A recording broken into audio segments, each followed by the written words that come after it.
ہم انشاءاللہ تعالی سورہ التحریم کا ترجمہ اور مختصر سی تشریح کور کریں گے۔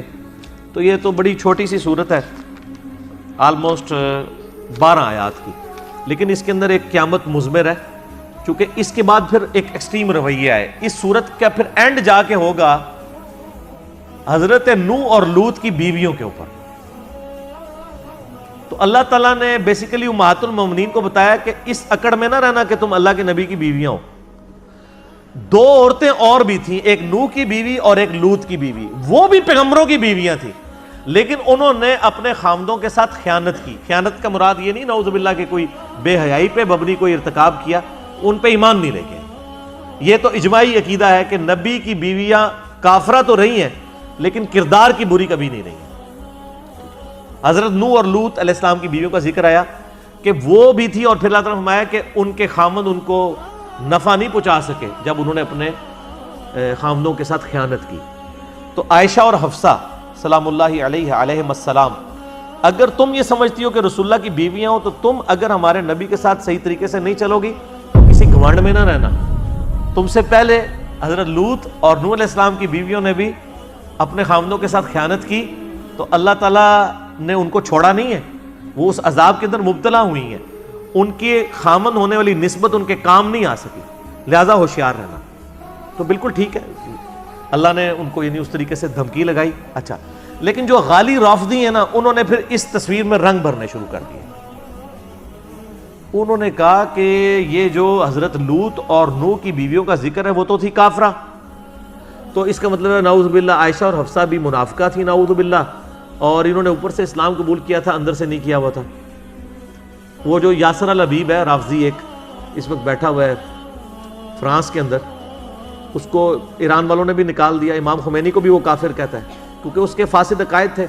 جو مفتی اعظم ہے ایران کے خامنائی صاحب، انہوں نے باقاعدہ اس کے اوپر فتویٰ دیا ہے، کیونکہ اس نے چند عرب چینلز کے اوپر بیٹھ کے سیدہ عائشہ اور حفصہ کی توہین کی تھی، انہی آیات کو بنیاد بنا کے سٹوری میں رنگ بھرے تھے۔ حالانکہ قرآن میں ایسے کوئی الفاظ نہیں ہے۔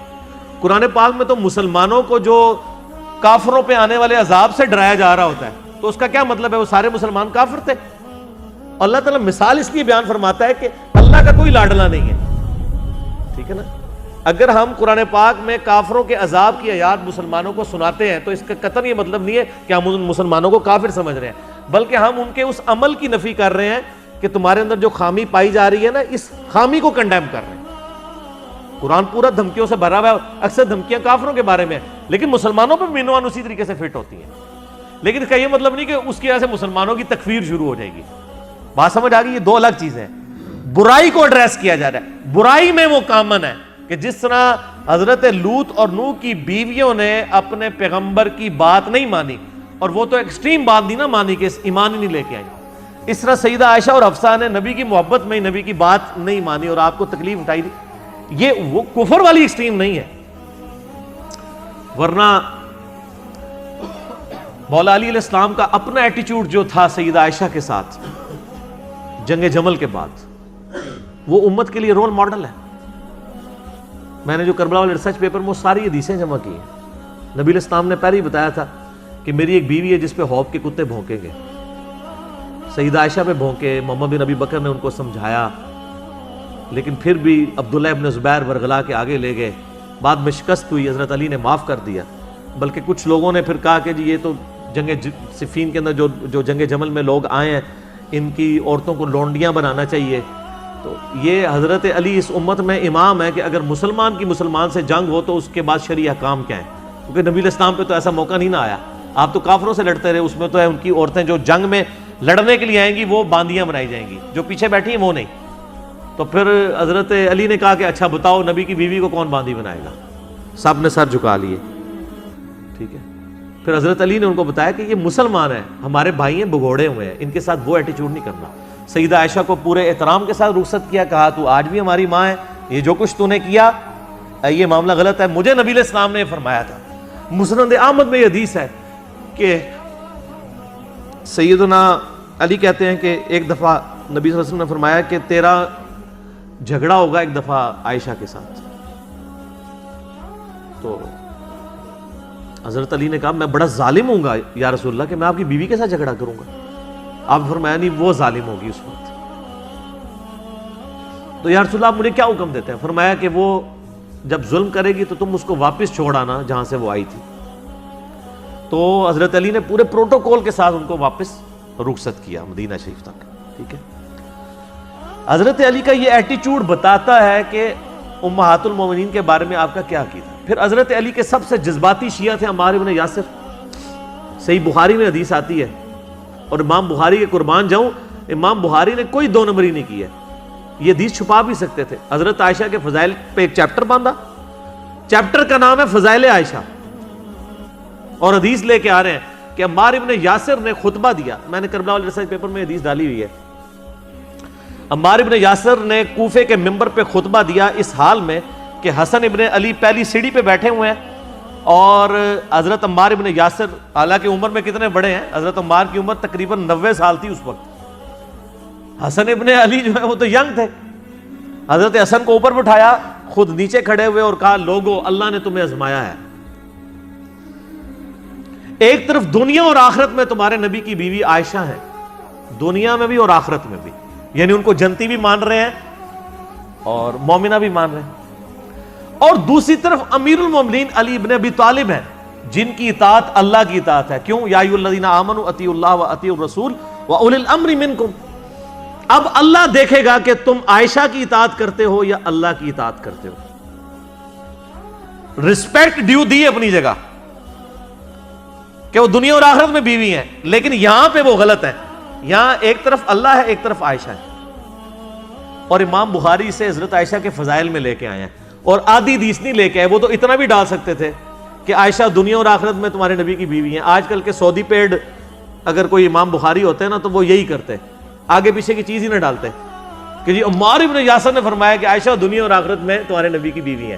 لیکن انہوں نے پورا ایک خطبہ دیا ہے کہ وہ جمل کے لیے وہ بصرہ سے روانہ ہو چکی ہیں.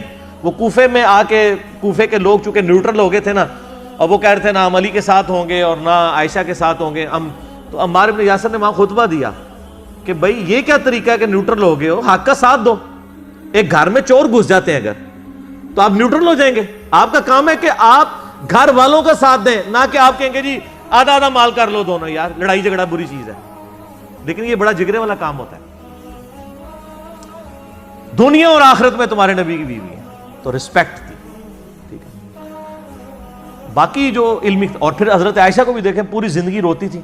صحیح بخاری میں آتا ہے کہ پھر انہوں نے اپنے بھانجے کو بلا کے کہا کہ مجھے روضہ رسول میں ساتھ دفن نہ کرنا، میں نہیں چاہتی کہ ابو بکر، عمر اور رسول اللہ کی وجہ سے لوگ میری تعریف کریں، اور مجھے